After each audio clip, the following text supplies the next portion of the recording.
Kaya nga ako magsusumbong eh. Bakit itinutok lang at hindi tinuloy? Hindi po! Mabait po akong tao!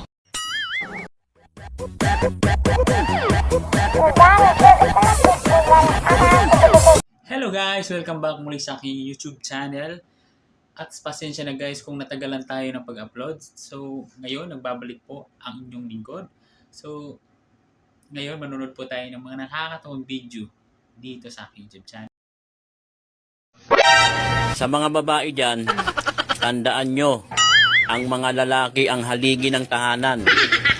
Kaya kung marami kang lalaki, mas matibay ang tahanan. Mag-ingat po yung mahilig uminom ng kape. Lalo't kung may kutsara. Baka paghigop mo, matusok ka sa mata. Tapos pagmulat mo, masaya na siya sa iba.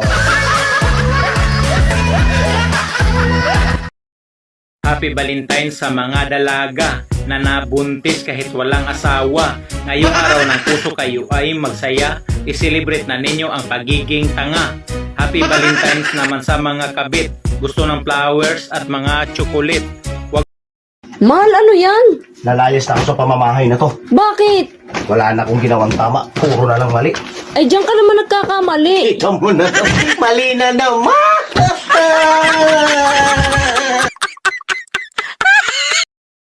Alam mo, tumawag si Kumari sa akin. Bakit siya tumawag? Galit ba siya? Hindi. Ang sabi niya, first time daw na may nangyari sa buong buhay niya. Wala ba ibang sinabi? Masaya daw siya. Pero hindi daw niya maintindihan ang sarili niya. At nanginginig pa daw ang laman niya. Sa sobrang hilig kasi ng kumari mo si Emil eh. Kaya napabayaan na niya ang sarili niya. Bakit? Naglalaro ba siya pagdating mo? Oo, naglalaro. Hindi pa nga niya namalaya na pumasok ako eh. Nag-i-email naman ako. Pero bakit hindi naman nanginginig katawan ko? Kumain lang naman ako dun sa kanila eh. Paano kasi, naglaro siya ng Emil, nakatungtong sa lamisa, tapos nakabuka ka pang ganyan, tapos bakat ng bakat. Anong masama dun? Wala namang problema dun ah.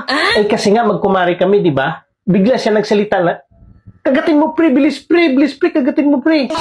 Oh, natataranta ako, ang ginawa ko, kinagat ko rin agad. Ay, tanga sa email yun, hindi ikaw. Eh bakit kasi niya sinabi na kagatin mo pre? Eh magkumari kami. Eh siyempre sino bang hindi kakagat nun? Laki-laki. Hindi ba siya nagagalit sa'yo? Di ko alam, pero nagmumura siya eh. Pagkatapos niya magmura, sabi niya, atakihin mo pre. Anong ginawa mo? Natataranta na ako eh. Kaya ang ginawa ko, inatake ko na ng husto. Sa laro nila yun. So, talo siya. Talo yun, sigurado. Nanginginig katawan niya eh. Ano ba nangyari? Sabi niya, ang laki kasi.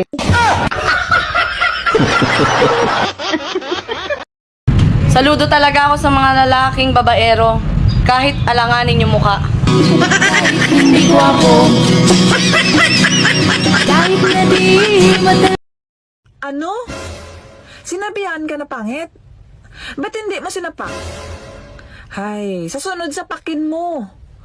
Alam naman yung pangit ka, sinabi pa niya. Alam mo, ang gwapo mo. Ang cute na mga mata mo. Ang macho mo pa. Kaso di ka patuli.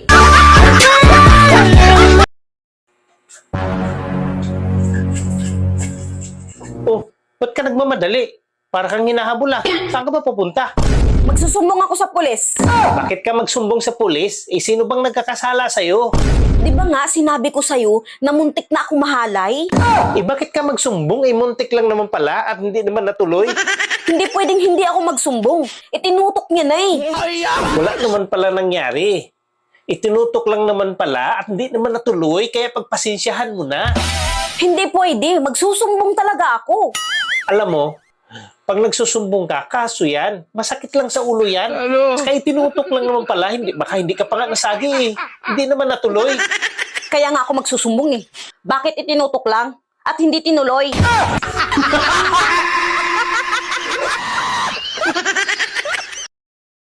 Pasensya ka na ha, hindi ko napigilan, nautot ako.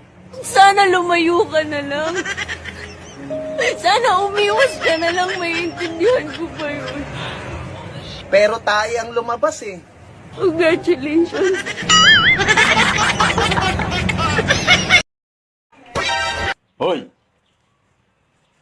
Oo, ikaw. Ako? Oo, ikaw. Mahal kita.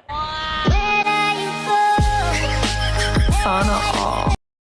Ano ba ang kaya mong gawin? Marunong ako magluto! Maglaba! Mamlatsa! Marunong ka ba makipaglaban? Hindi po! Mabait po akong tao!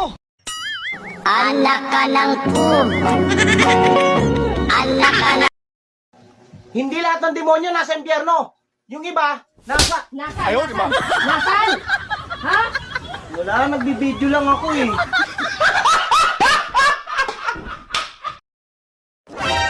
Palagi na lang tayong nag-aaway. Mabuti pa'y maghiwalay na lang tayo. Aba, edi sige. Ang tagal ko na hinihintay to. O sige, sa akin yung paupahan na bahay. Sa akin yung nasa bukid. Sa akin yung tricycle. Sa akin yung driver kasi matagal na sa akin yun. Yun lang. Agay!